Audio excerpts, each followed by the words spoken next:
We have a gentleman here that I would like to learn more about, and I'm sure that you would also. His name is Terance Frazier, and he's going to give you his background, where he was raised and born, and how he came to Fresno. Go ahead, Terance, let him know. Well, I'm Terance Frazier. I'm born and raised in Oakland, California. I came to Fresno on a baseball scholarship, and I played baseball at Fresno State. I left for a year, went to the University of New Mexico, and came back to Fresno State. Got drafted and played with the Oakland A's, and then after my baseball career, I decided to come back to Fresno and make this my home. Oakland A's? Oakland A's. What was your position? I was a catcher in high school. Then when I came to Fresno State, I was an infielder, and the A's put me in the outfield. So I'm pretty much a utility player. Wow. I was a very good hitter, Well, not too good of a defender, so I just found a spot for me wherever. Right. No, that's great, because not everybody makes it to the big leagues. Right. Well, I didn't. I made it. It was mostly minor leagues for me. I got a chance to cross over during the strike, and then I played the big leagues. But it was during the strike. Wow, that's still. So there's an asterisk by my name. Yeah, it's an opportunity. Oh, absolutely. Yeah, not everybody has that opportunity to get into those type of groups. It's a privilege. It's an honor to do that. Now, the first time I saw you was back when Esmeralda's beau. Yes. I had no idea. I had met her only because she was in my mother's district, and my mother was incapacitated to some degree. And I asked her, I said, "Mother, would you like representation at the district? Because they would like to know what's going on in your district." She says, "Yeah, you go tell her that they need to fill those potholes. It's ruining my suspension on my Cadillac." And I thought it was expensive Right. to fix those cars. And she had one of those big boats. So I said, "Okay, anything else? Well, you find out what's going on and make sure she's honest." So I did what my mother asked me to do, and I got to know Esmeralda, and I gave her a whole lot of questions, and it worked out. She has been very, very focused on the citizens and what their needs are. Yes. Yes, and that's a wonderful thing. And you married a very nice lady. Well, thank you. Yes, Thank you. and so let me get back to you. So from the A's, you say you went to New Mexico. What was your study? Criminal justice. So I got a criminology degree. Really? Oh my goodness! So you're ready to be a police officer? No, I wasn't. I was literally, when I went into the criminal justice system, I was trying to figure out ways to. We had a lot of police incidents growing up in Oakland, and I was trying to figure out, how do I fix it? How do I stop the violence that the officers were doing to some of my friends? So I just wanted to get into that field to actually learn the law and what's actually legal and what isn't legal. So that must have been like the late 80s. That was in the 80s, the late 80s. So we had a very tough time dealing with a lot of police officers back then. They were called task force. So it was a lot of harassment of African American men that I saw, and I wanted to change that. So that's why I went into the criminal justice field. Oh, that's really a good heart. I mean, you're looking out for the people. Right, exactly. But as I got into the field, I figured it became very big, very tough to tackle. One person could try to tackle that entire industry. It was very difficult. So. Well, all of our governments across the U.S., they have become very large. Very large and problematic. You know, so Well, you have a lot of players. a lot of players, a lot of problems. Well, so then once you graduated, how did you decide you wanted to come specifically to this town? Well, What was the attraction? Well, it wasn't so much of the attraction. It was when I was back in Oakland, I was homeless for a few years, and so I didn't really have anywhere to go back to. It was more of that, you know. And when I say homeless, I was more of abandoned than homeless. Your parents are not there? Yeah, no, I've never met my dad. So my mom was there. My mom was around, but I was getting in a little trouble, and so she put me out the house my junior year in high school. So.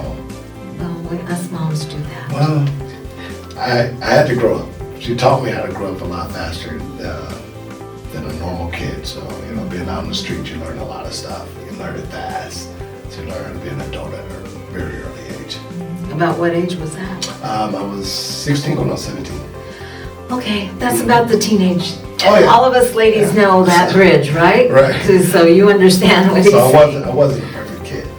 Well, none of us are. Yeah. So, but I stayed in school, got my degree, and then continued playing sports, even though I was out on the street. So it was fun. I noticed that, okay, so kind of give us an idea of when you got to Fresno, what type of work were you doing? So after I got out of baseball, I applied for multiple jobs. When I was in college, I was working with the federal defenders as an investigator while I was still in college, and I was also working at group homes, several group homes, because I was taking care of my cousins at the time while I was playing ball. So I figured I could go back into that field after I got out of pro ball, and I tried, talked to many people about hiring me to do investigative work, but it was one job interview, my last job interview I went to, and the guy asked me, he said, "Terance, what is your value? What do you think you should be making?" And right there it clicked on me. I go, no one can pay me my value. No one can pay me my value. So I think at that moment, I got up out of the interview and go, I just got to create my own job. And that's when I decided I'm just gonna look into real estate, and since I knew a little bit about real estate, and then I decided to start my own company in 1995. Oh, so you're a broker? No, I wasn't. It was Frazier Realty. I was just a realtor. Oh. So I was just a realtor. Got my license, and I talked to different real estate companies, and then I decided, no, just to do my own. So I just started Frazier Realty back then, and just as a real estate agent, and well, that was awfully brave of you. I mean, just fresh out of college, everyone thinks that they know how to start a business, Right. but starting a business is a very huge feat, and you have to be organized and understand all of the intricacies to get money in your pocket, oh, right? Yes, And I've been a pretty special kid my entire life. I'm a workaholic. When I was 13, I was working at a law firm in Oakland. So I learned how to do a lot of law. I learned how to do a lot of foreclosures.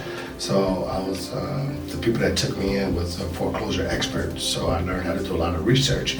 So microfiche and all that stuff. So some of you young people don't know what microfiche is, but I was doing microfiche, the floppy disk. So I would learn how to do research on properties, and so I researched the properties that at the time he wasn't my parent, but I call him my dad now. I learned how to research properties before he would lend money to people. I would tell him, hey, these are the deeds, these are the liens against the properties. So I was doing that at 13. wow, that's impressive. I'm very proud of you. That's great. Now, I noticed that right now you work, you have your company as Granite Park, right? No. No. Well, let's just go back up a little. So let me ask this question. Yes. From the real estate, you were there. How long did you have that company? A couple of years? I'm 4 still, years? well, You still have it? Well, it was Frazier Realty, and then we expanded to TFS Investments, so I became bigger. Okay, what exactly So is still- TFS Investments? It started off, everybody thinks it's Terance Frazier or something else, but it's not. It was Thaler, Frazier, and Shields. So Thaler was, I called my dad, him, then myself, Frazier, and then his partner name was John Shields. So that's how it originated. It was all three of us. Oh. And then I branched off and bought the company out. What was the purpose of your partnership, your group? The purpose of it, we buy a lot of foreclosed properties, buy a lot of foreclosures at the courthouse steps, fix them up, resell them, stretching all the way from Oakland to LA. Oh, wow. Yeah, That's so quite a job. Yeah, so I did mostly just the Fresno piece, and then my dad and John did mostly Oakland all the way to Fresno. Wow, that's great. And you housed quite a few people then? I probably went through over 1,000 properties, fixing and flipping. I mean, yeah, I probably one time I was probably going through maybe 100, 150 properties a year for a few years. Wow, okay. So that's still a component of what you have today? Well, now I'm semi-retired, so I'm not in the field every day buying and selling houses. You know, I own a lot of commercial properties in Fresno and some other areas. I'm still doing projects in Oakland and Berkeley, so I'm still doing certain projects, but I went away from doing a lot of the flips. It just became too expensive and Well, it's hard work. time-consuming, and you know, as you get older, you know, I don't want to be in the bustle and grind You're all the still time. a young fella. Yeah, so I'm doing more of things that I really want to do. Real estate, like people look at me and go, well, real estate is not who I am, but real estate is what I did to get to what I want. It's a vehicle. It's just a vehicle, you know, Right. who I am. It's mostly helping kids. I like helping kids. I like helping disadvantaged neighborhoods. How did that get to be your priority? Well, I think it's just the way I was born and raised. You know, I grew up in a tough part of Oakland, and I seen how it is. You know, with not having a lack of groceries, was on welfare, so we struggled a lot. In our classes, we didn't have books. You know, they were take a book and then they'll copy pages out the book, and we'll get that. You know, so I've seen the differences between going from the Oakland schools, and in 1 year I went to Berkeley High, and I saw a huge difference, and I dropped out of school in the 9th grade. But can you give us a little Yeah. bit what you saw, your view of those differences? And you see, you get a book in Berkeley, you don't get books in Oakland. You know, when you're in Oakland, I was one of the, I would say, I was getting a lot of good grades through the Oakland school system, but I didn't realize how far behind I was until I went to Berkeley High in the 9th grade. And I remember the teacher was saying to the class, first day of school, they were asking about Macbeth and Shakespeare, expecting me to know who they were. I was like, I don't know Macbeth. Is she a rapper or something? I don't know who is Shakespeare. Then I realized, you know, from the kids in Berkeley, from first grade, second, third, they were already reading books. So I should have known this, but this so far-fetched. Had no idea what they were talking about. So in this classroom, I'm lost the entire time. Right. You know, so you feel stupid. You're sitting in the back of the room. You don't feel like you're part of it. People laughing at you. And all of a sudden, eventually you go, I don't want to be in this school. Right. I don't want to be in school. Because you don't fit. I didn't fit. Right, you right. know? And it's just an uncomfortable feeling. Then you realize, wow, I did everything I was supposed to be doing in Oakland, and I still was far behind as far as education-wise.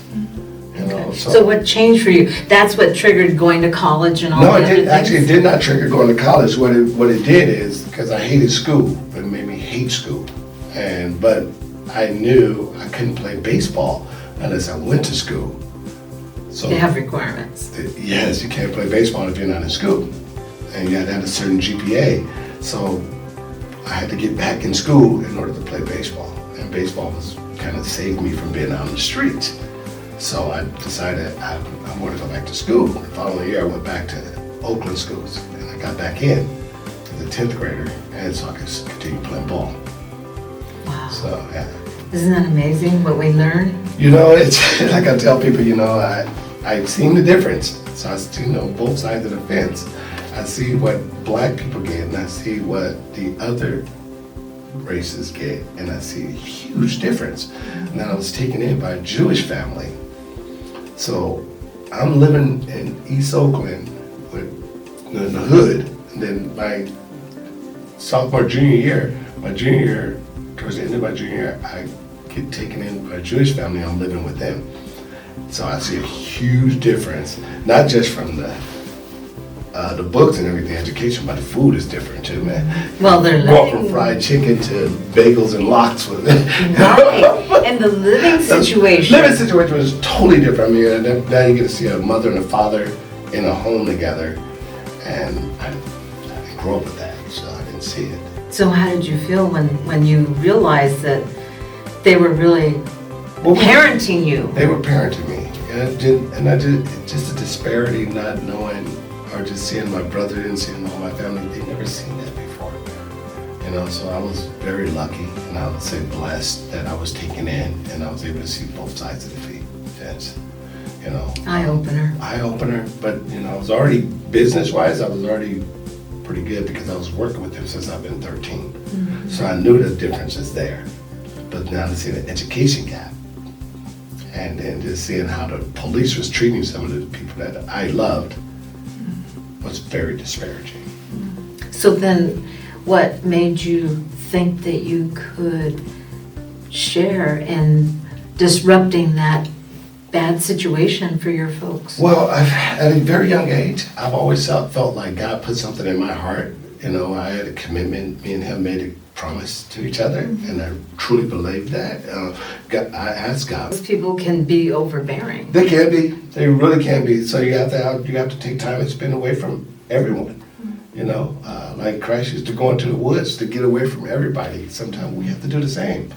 You know, Solitude and prayer. Solitude, prayer. Get out on the golf course, or just walk around and just enjoy the beautiful rays that God has. What you appreciate, your world around you. Absolutely. Okay. And so that was about, what year did you come to Fresno? I came to Fresno in 1987. 1987.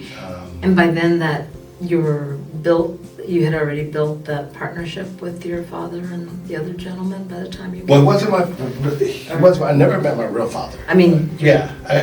Selected father. Yes. So I met him when I was 13 because he put his white son in an all-black baseball league. And the kid was... That's interesting. Yeah, it was very interesting. So I was the shortstop and he was our second baseman. So I protected him from all the stuff around, you know, making sure that he was going to be okay, you know, because he's my second baseman. Somebody got to turn the double play. I don't care what color or race he is, but just turn the double play. Right. So I was pretty much protecting him, and we were good friends. So when I was out looking for a job, because we was getting ready to travel, and my parents didn't have money, so I would go to grocery stores and I would take people bags to their car. I would paint like on the sidewalks. I would paint colors there on this 1300 block out or 1300 street. I'll just put 1300 and I'll paint it. People pay me money for that. I'll mow lawns. I'll do whatever. Good for you. Just very creative. Just trying to figure out ways to. There's always a place to make a little change, huh? Oh, absolutely. And people are friendly enough. You know, if you approach them correctly, they'll help you if they know you're doing something good. You know, so people always, my entire life, people always jumped in and helped me. That's good. That's wonderful. I didn't do this on my own. To let the other kids know that there's, you know, all the time. Yeah. So when I saw you with Esmeralda, you were working, or I thought you were a council person. So you corrected me on that because I wasn't here at that time. I'm more of a problem solver. So if there's a problem, I try to jump right in. You know, the city did recognize that, especially when it came to housing, because they were having a lot of housing issues. So they called me and my company to come out and help them clear up some of their stuff. They had something called a neighborhood stabilization program, where they were getting a lot of money from the feds, and they needed to buy a lot of properties and fix them up and resell them. So I came in to help them clean up that process. There were multiple projects. I don't know if you recall. Remember the Marcus Wesson? What year? Marcus Wesson killed his daughter, killed all his kids. I was the one that the city called to buy the property and help them knock it down and stuff like that. So I've done a lot of stuff for the city and Housing Authority and the RDA, the Redevelopment Agency. So a lot of stuff they were dealing with their housing, they would call me and I'll go in there and kind of guide them through the whole process. Okay. Yeah. Yeah, so that would be the paperwork, how to acquire the property, whether it's worth it. How to fix it up, whether it's worth it, how to keep it so that way you can keep it affordable for the people that's coming behind myself and stuff like that. Just like I said, any problems they had, you know, they were. So that made you, you were working with the planning department? I was working with the mayor. I worked with Alan Autry. I worked with Ashley Swearingen. You know, I worked with both of those. You know, then I was working with the city managers at the time. You know, so I was working with the people that had a lot of power. It progressed into a development company, or what? No, kind of share with us. No, so like I said, it was more of like me just consulting or helping, right? So I was still doing my real estate on the side. I was still doing my real estate, but I knew there was going to be a foreclosure crisis because I'm the research guy. So I was trying to explain to the city what to do before all these houses hit the market and then start dropping all the price values. So I would kind of guide the city, hey, this is what you should be doing. These are some of the processes you should be putting in place. So I was the one that was kind of helping them through that process. Oh, wow. Yeah. That's important because you have to change codes and different, maybe your roadways, if you're getting ready to build something, so that you're stabilizing your area so that it will grow. Like you said, it needs to flourish in order to be a good investment. Right, and I wasn't doing development at that time. I was just doing house flipping and stuff like that. I got into the development world because I knew the market was getting ready to crash on the residential. So I started buying up land, taking the money out of the residential, buying up land around the city to build commercial shopping centers and stuff like that, a community builder. I try to build in certain areas that are underprivileged and underserved. And so if you look at my developments, you'll see that around town. Like one of them is on Clinton and Weber, where it was an old bowling alley that the city was having troubles with, and I went in there, helped the RDA out and bought the old bowling alley, and then knocked it down. And I told them, well, God pretty much said that you're gonna have a Starbucks, you're gonna have a grocery store, and then that was my vision, and then I followed through. And now if you go out there, we have a grocery store, we have Starbucks, we have Panda Express. It was needed. And it changed the entire area. It was a food desert. You can't have food deserts. You can't have it when you have one grocery store. That grocery store can now charge whatever they want. Exactly. Right? But if you have competition, it makes it easier for us, people that look like us in our areas, make the groceries a little bit cheaper. And that's a good point. Competition. Competition. Explain that to people, because in this city, in the county, and they're not understanding business is a competition.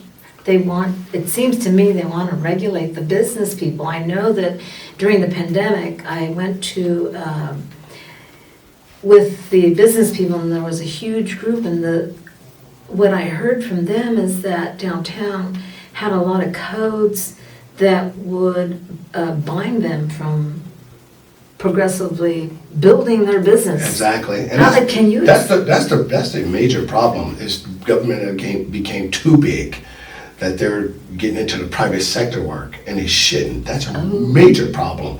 So what happens when you do that, same with some of these affordable housing, right? We got to be really careful, because what it does is it stumps out competition from the private sector and become more government-owned businesses and everything. And we can't have that. You can't have that. It's too big right now. It's too big. Government should not be doing that. They should be just laying out a plan and get out the way. But they're not. They're laying out a plan, they're picking winners and losers, they're putting their own people in place, and That's not the American way. It's not the American way. Yeah, but we have a lot of confused people though.